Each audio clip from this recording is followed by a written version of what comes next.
गांव के किनारे एक टूटी फूटी झोपड़ी में एक गरीब लकड़हारा रहता था जिसका नाम राजू था। उसकी गरीबी इतनी ज्यादा थी कि कई कई दिन तक उसके घर में चूल्हा नहीं जलता था। अरे सुनो, घर में कुछ खाने को बचा है क्या?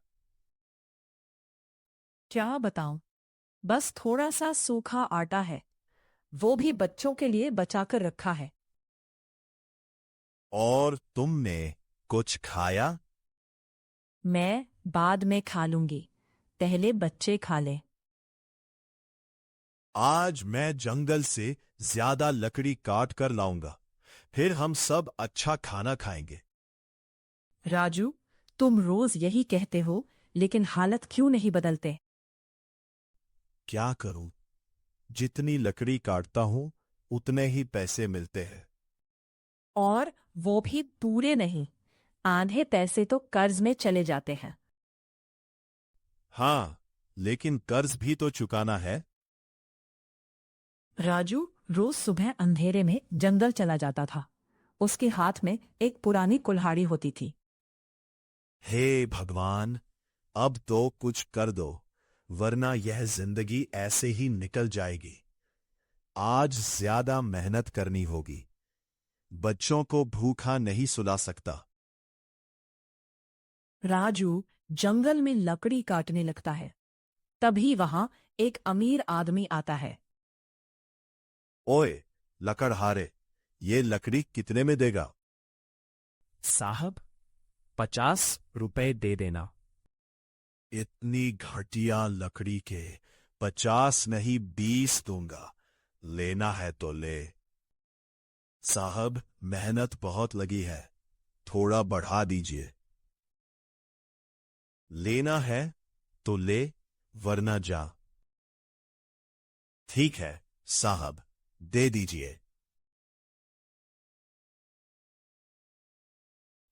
उसके बाद राजू बाजार चला जाता है। बाजार से थोड़ा आटा लेकर घर चला जाता है। हाँ, ये लो थोड़ा आटा। बस इतना ही। और क्या करता, सस्ते में बेचनी पड़ी लकड़ी। कब तक ऐसे चलेगा राजू? पता नहीं। रात को तेज ठंडी हवा चलने लगती है। झोपड़ी से पानी टपकने लगता है। देखो जी, यह झोपड़ी भी अब टूटने वाली है। हे भगवान, अब क्या? तभी दरवाजे पर दस्तक होती है। बेटा, दरवाजा खोलो, बाहर बहुत ठंड लग रही है। रामू दरवाजा खोलता है और देखता है कि एक बूढ़ा आदमी भीगता हुआ घर के बाहर खड़ा होता है। अंदर आ जाइए बाबा। आइए, बैठिए। क्या मैं आज रात यहां रुक सकता हूं? हम गरीब जरूर हैं बाबा, लेकिन दिल से गरीब नहीं। आप यही रहिए। यह थोड़ा सा खाना है, आप खा लीजिए। तुम खुद भूखे हो, फिर भी मुझे खिला रहे हो। मेहमान को भूखा नहीं सुलाते बाबा। बूढ़ा आदमी मुस्कुराने लगता है। तुम्हारा दिल बहुत साफ है बेटा। याद रखना, कल तुम्हारी किस्मत बदलने वाली है। क्या सच में बाबा? कल जंगल जाना और जो सबसे अलग दिखे उसे काटना। क्या सच में मेरी किस्मत बदल जाएगी? सुबह होते ही राजू जल्दी उठ जाता है। रात की बात उसके दिमाग में घूम रही होती है। मुझे आज जरूर जंगल जाना होगा, शायद सच में कुछ बदल जाए।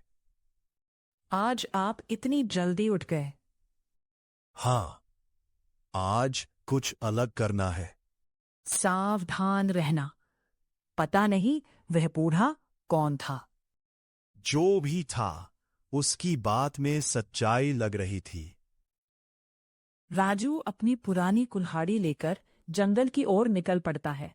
आज वो पहले से ज्यादा अंदर जंगल में चला जाता है।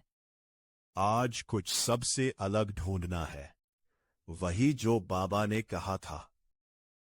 काफी देर तक भटकने के बाद भी उसे कुछ खास नहीं मिलता। लगता है मैं बेवजह उम्मीद लगा बैठा हूं। तभी उसकी नजर एक अजीब पेड़ पर पड़ती है। वह पेड़ बाकी पेड़ों से अलग होता है, हरा भरा हुआ। यह कैसा पेड़ है? बाकी सब सूखे हैं और यह इतना हरा कैसे? राजू उस पेड़ के पास जाता है। शायद यही है, वही जो बाबा ने कहा था। जैसे राजू कुल्हाड़ी उठाता है, उसे अचानक आवाज सुनाई देती है। रुको, मुझे मत काटो। कौन कौन बोल रहा है? मैं, यही पेड़। मैं साधारण पेड़ नहीं हूं। मुझे काटोगे तो पछताओगे। लेकिन मुझे लकड़ी चाहिए, मेरे बच्चे भूखे हैं। तुम मुझे छोड़ दोगे तो मैं तुम्हारी मदद कर सकता हूं। मदद? कैसी मदद? जो चाहो वो मांग लो।